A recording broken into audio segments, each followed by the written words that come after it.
Catherine, if what state wild and scenic designation takes care of the issue, then what is the concern about putting the language in there restricting the governor or other state agencies or departments from applying for the federal designation? Well, the language that's been proposed in the latest set of amendments, we just got that set of amendments yesterday, and we're talking about it, Richard, so I'm not prepared to comment on them today. That is our concern, that someday, Hear you. and I got to say, I would think that it's being shopped right now at the federal level. I mean, that's happened in the past. Oh, my gosh, well, if we... No, but Catherine, let me finish. We've been in discussions with you in the past, and this is when I think I was on the Board of Supervisors, but talking to the water agency, but we've been in discussions on this topic before, and then we find out that you're already in Washington shopping the federal designation. Well, I tell you what, if I could be both in Washington and in That's what I talk Sacramento about. full time, it's just an impossible thing. But that's what I talk about Richard, being backdoored if in you're the gonna past. ask me- Catherine, can I finish, please? Not if you're not. No, Not if you're but gonna you're ask not me a letting me question. finish. I'm gonna sit down. Thanks. That's fine. That's the transparency I'm talking about.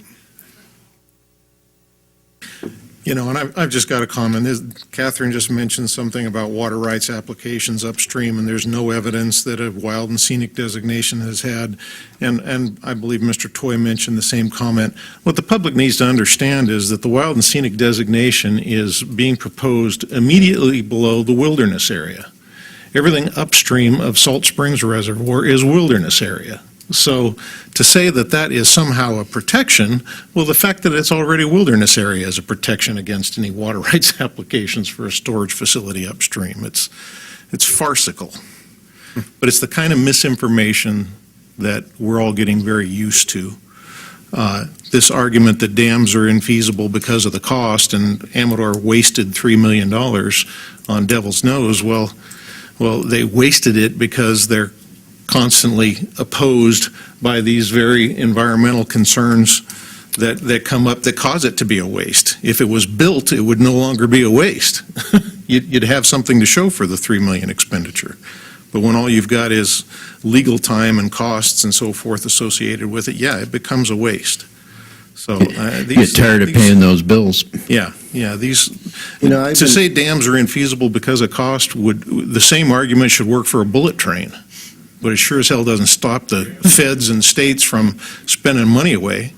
All you got to do is get a few people to run out of water coming out of their tap and pretty quick and get it advocated for in the same religious fervor that climate change has been advocated for, and there'd be money flowing all over for it. You know, I know that they would argue the point also that, I appreciate them taking up the lawsuit to stop the expansion of the new Pardee, but They're well compensated for doing so. I think that we'd have picked up the fight either way because in the 58 agreement, there's no new dams on Pardee, on the McCalmy at Pardee, so. Right. So. Yes, sir. Make another comment. Barry Cowan. Yes. State your name, please, for the record again. Barry Cowan. Okay. Thank you, Mr. Callen. Richard Yes, sir. stated there would be no more dams on the river. I think that's what most of this is about. So why can't you gentlemen in all your power make that a permanent resolution? Well, I think, You all Mr. agree Cowan, with that. I could probably answer that question for you, I think. Well, he was addressing me first. Oh, I'm sorry. Yeah, you were the one who My came apologies. up with it. That's right. I personally, I don't think there will ever be any more dams on the river. But you know what? If we have to accept the amendments, and I think at this point, we're backed into a corner. Sacramento, to accept this. This is water agencies on projects that are buildable, that are more affordable, that are less controversial, and therefore more likely to actually provide water in the end. Thank you. Catherine, if what state wild and scenic designation takes care of the issue, then what is the concern about putting the language in there restricting the governor or other state agencies or departments from applying for the federal designation? Well, the language that's been proposed in the latest set of amendments, we just got that set of amendments yesterday, and we're talking about it, Richard, so I'm not prepared to comment on them today. That is our concern, that someday, Hear you. and I got to say, I would think that it's being shopped right now at the federal level. I mean, that's happened in the past. Oh, my gosh, well, if we... No, but Catherine, let me finish. We've been in discussions with you in the past, and this is when I think I think I was on the Board of Supervisors, but talking to the water agency, but we've been in discussions on this topic before, and then we find out that you're already in Washington shopping the federal designation. Well, I tell you what, if I could What I be, talk if I about. could be both in Washington and in That's what I talk Sacramento about. full-time, it's just an impossible thing. But that's what I But talk about being Richard, backdoored if in the you're gonna past. ask me- Catherine, can I finish, please? Not if you're not, No, not if you're but going to you're ask me not a letting me question. finish. I'm going to sit down with that. That's fine. That's the transparency I'm talking about.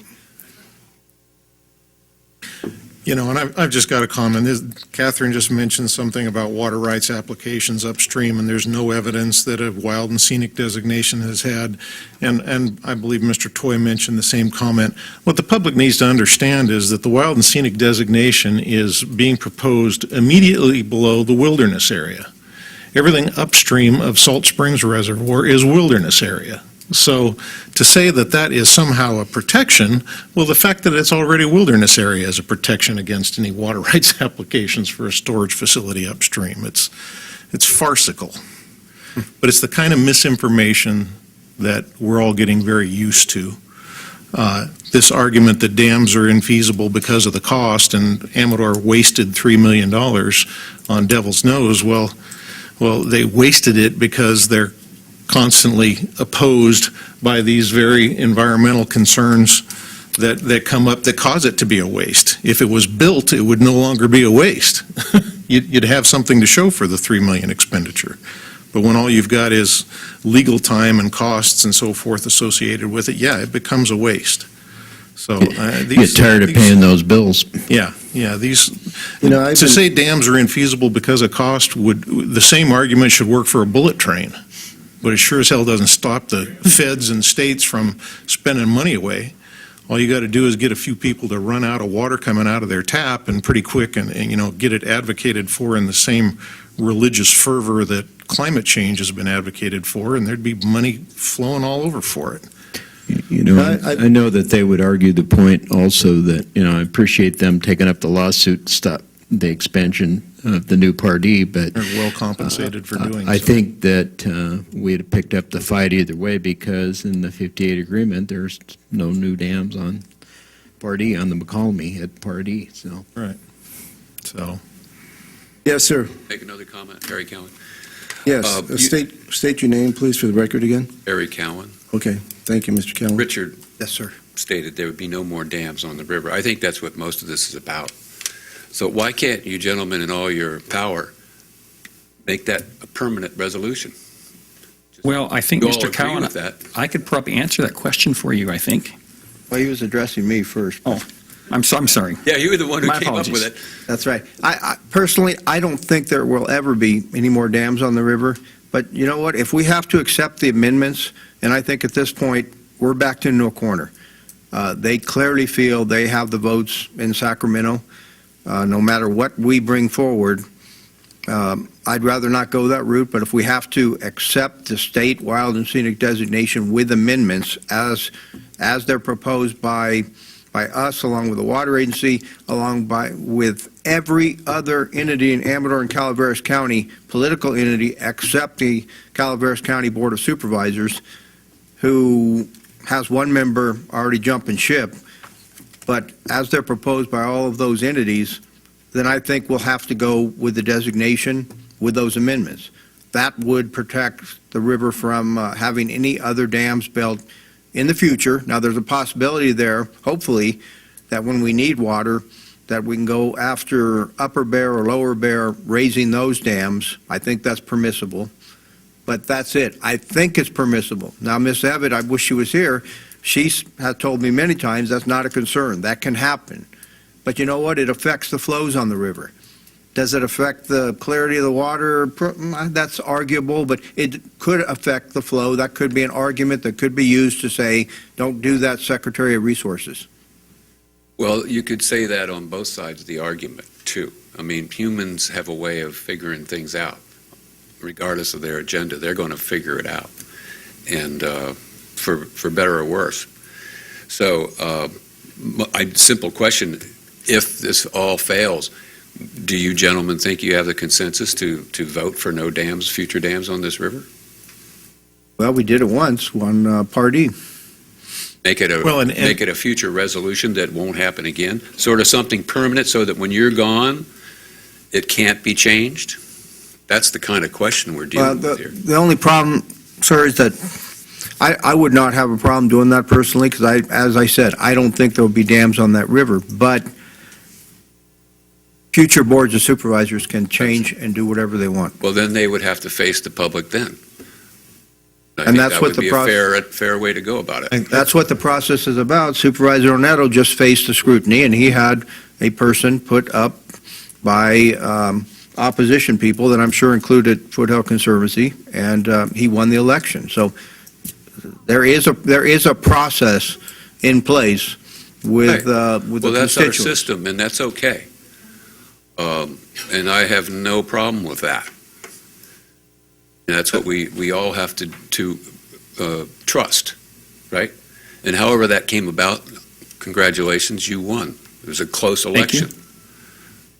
There'll be another election, and that's what the future supervisors will have to stand up to when your time is done. So you can make a history now and just say, we'll just... Sir, I think it should be pointed out that this bill, though, is not just, Wild and Scenic Act is not just about dams.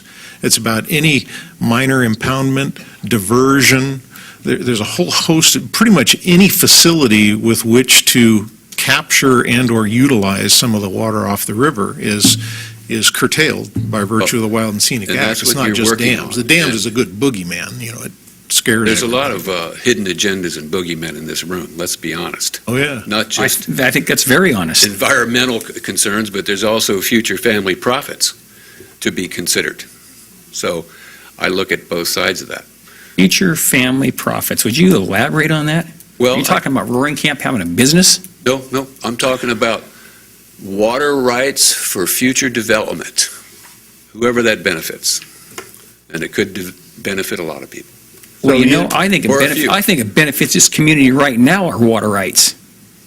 You Mr. look, water from that McCollum River, it services Plymouth, Amador City, Drytown, Ione, Eagles Nest, Jackson, Sutter Creek, Right. all up country. So you're saying those are all a bunch of nefarious people that are benefiting from this Say thing? that at all. Read my statement, that's not what I said. I understand what you said, but what I'm saying is you can Future. Mr. Cowan, can I ask you a question? Sure. So does SB 1199, does that protect the water rights of East Bay Mud and not Amador County or Calaveras County? Being that there's nothing in there that says they cannot build any more reservoirs. No, but they haven't been successful so far, and they will try again. I'm That's sure what they this will. stops them from doing. no. There's not. Not build another dam on this river. Yes, they can. There's nothing in here that talks about any reservoirs in Oakland or Berkeley. Nothing. Oh, well, No, below Part E. we're talking about the Part McCollum E River, down, I think. there's nothing in there. Nothing below Part E. There's nothing in here that you could read to me, and I got the whole packet right here, that you could read to me that says it's going to protect East Bay Mud from further building more reservoirs or more Stop. areas On the on the Electra river. run, or any place else, other than below Party, is that what you're saying? Yeah. Right. Yeah.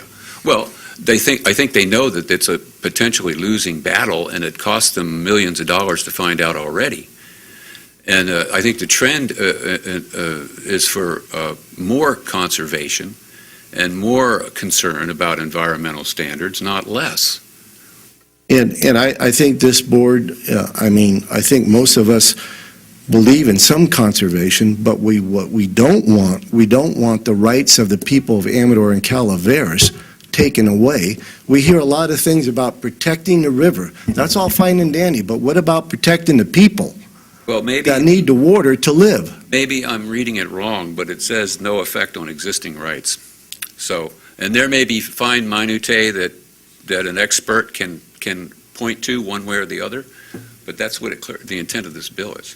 I don't want to feel like, I don't want you to feel like you're interrogated here. Right.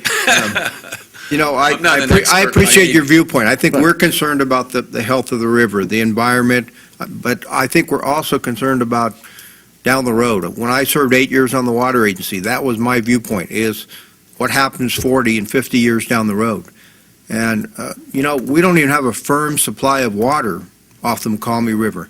PG&E, and that's something we never knew before until recent discussions the water agency had with PG&E is the river, if we go through another couple years of drought, if those reservoirs get low enough, your supply in Amador County is not a firm supply of water. That's why we need the options available in the future and the flexibility to raise Lower Bear or Upper Bear or off-river, off-stream storage. That's why we need these amendments. And, if we have the amendments and the bill ends up passing with those, then the river will be protected for those that want it to be. In a related topic, which we have nothing to do with here, I think it's also important to note that the groundwater abuses that are occurring in the valley are part of this equation. And some unscrupulous people, profiteering, have chose to sell as much as they can pump to another farmer who's not even in the same county. So there's all kinds of despicable things that people can do on the good and the bad side of it if they think they're right. So this is a good start. Hopefully you can live with the amendments and get some more wording in there that would suit you, Mr. Neto. But don't stop trying. That's a long story down in the valley. I don't know if we should I even know. get started there, but I don't want to go there either, but I just a lot of those appreciate- things that are occurring there are because of Washington DC and some of the rules and regulations. There's a they've lot of passed. things occurring in Washington DC. They've Not all of opposed which- this as well. Conservation is, a great thing. I applaud that. But the fact of the matter is the state of California right now is outstripping whatever water supply we have. It should be damn evident right now in this drought. That's the bottom line. Probably true. Thank you, gentlemen. Thank you, Mr. Cohen. Thank you. I appreciate you coming up. Thank you. Mr. Bennett, sir. Yeah, thank you for letting me speak again. When SB 1199 started, I wrote or emailed, because I couldn't email all the senators, everyone on the Natural Resources and Water Committee. I got one answer, and that was a stock answer that did not pertain to the issue. I also think that statement that was made earlier that this is not Agenda 21 is false. In the United States, we are intelligent. Agenda 21 is different names in different places at different times, but it's all part of the same program. People in Antelope Valley and North LA County have had their homes bulldozed. That's Agenda 21. In other parts of the world where people are not as educated as we are and do not have a Second Amendment, and I'm thinking of Uganda, Agenda 21 is enforced with troops. People have been burned out of their homes, and on and on. I don't need to repeat this, but Wild and Scenic is part and parcel of Agenda 21. I also am very disturbed when I hear statements, we can't do this, this is impossible. I mean, it's the opposite of what America is about. And if a bunch of people in 1776 said, well, we can't possibly dream this impossible dream, none of us would be here today. Thank you. Mr. Bennett. Mr. Pickett. Good evening, sir. Good evening. Dave Pickett, Pioneer and Bear River. Mr. Forrester said it best about the backdoor situation down in Sacramento. I have faced those same subcommittees, conference committees, and full committees, and the arrogancy that comes out of that building at times is just beyond belief. Supervisor Plass, the way you were treated, modus operandi downtown. I agree with The you, Dave. majority make sure you know they're the majority, Oh, yeah. and it's very, very frustrating. But what I wanted to say is, as an Amadorian, permanent, last 5 years now, and 50 years if you include the cabin up the hill, it is so refreshing as a member of this community to see 5 guys with a spine that'll stand up and say what needs to be said, regardless of the consequences. And I applaud all 5 of you. Thank you. Thank you. You're welcome. If it's any consolation, the same people that were running that subcommittee down there were elected by the same people that recently voted for Leland Yee. Amen. My family, extended, as well as those of us that live here, we don't like this bill. And it's another infringement that the state is putting upon us as a community, and the disrespect that's shown the people of this community that disagree with the process and what we could possibly gain outweighs a comment that you made, Supervisor Forrester, and that is, I agree, in 40 years, are they going to say, what the hell were those people thinking about? The state has nothing to brag about, and each time we have the state stick their nose into other people's business, it usually ends up costing more, we get less service, and we lose something that there's nothing wrong with right now. It's already wild and scenic, or as my son says, wild and stupid, what they want to do. It's not needed. It's like another control, like the wilderness designations. You can't go into wilderness designations. Problems are going to continue on water because we are not making places to store water. Recently, didn't you just allow some water to go to, was it River Pines? It was in the paper the other day. Additional water. I might be confused. I'm sorry about that. Trying to help them financially with their water conveyance Maybe system. that's what it was. Well, we've got the drought, like Supervisor Boitano just talked about, and we're trying to push this forward, but there's a lot of us that are opposed. And I just want you to know that there are people behind you. Keep fighting hard for us. Personally, I'm just sick to death with some of the environmental community and the actions that they are taking to continue to take and restrict more land. One other thing. Supervisor Oneto, you were at the Upcountry Community Meeting, was that last week or the week before? I had asked a specific question about, was this bill from the sponsors brought forth to Senator Berryhill or Assemblyman Bigelow? And they said, we tried. Well, I called those two gentlemen's offices, and apparently they did not try.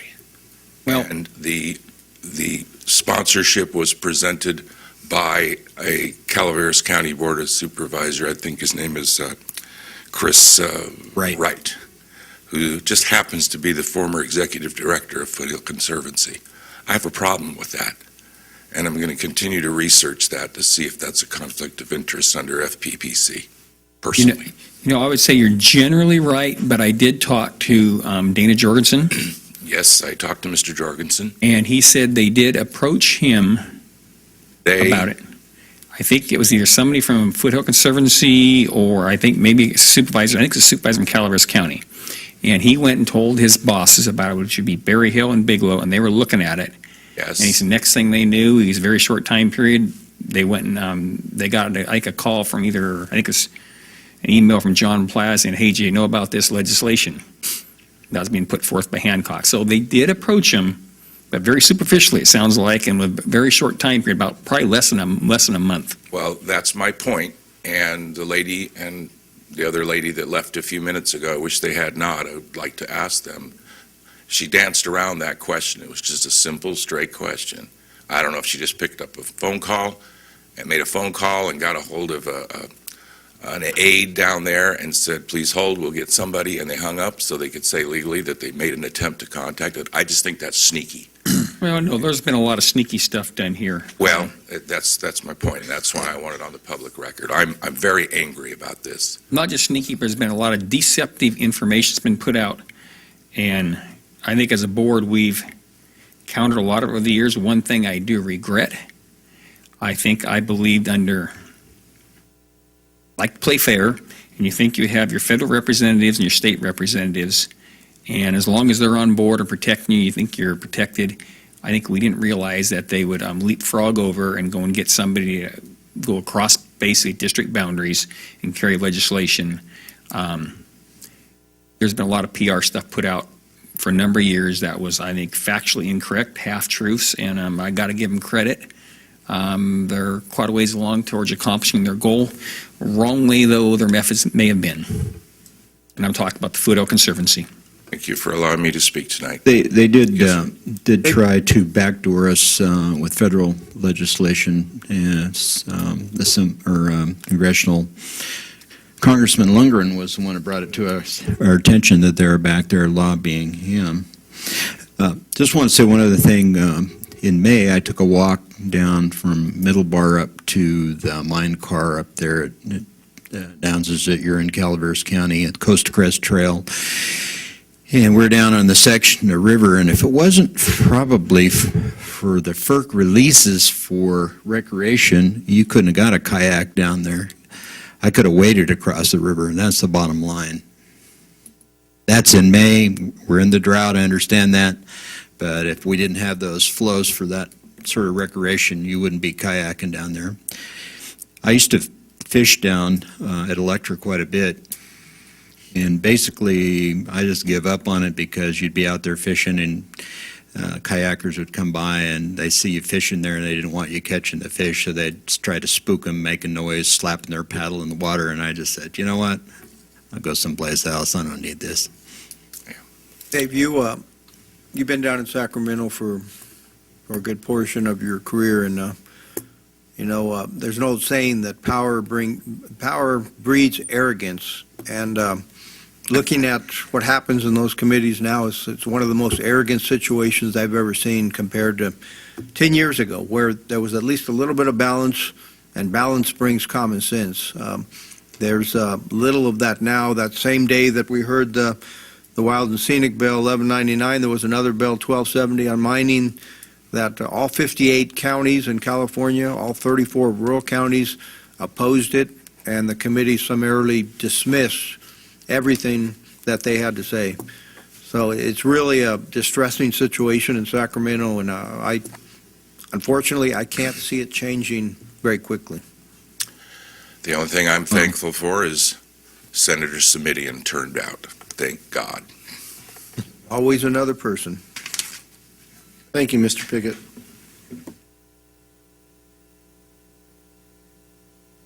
Like we have a road race here. I'm back again, Hank Willie, JVID. I'm sorry that the Conservancy people felt that the kitchen was too hot and left.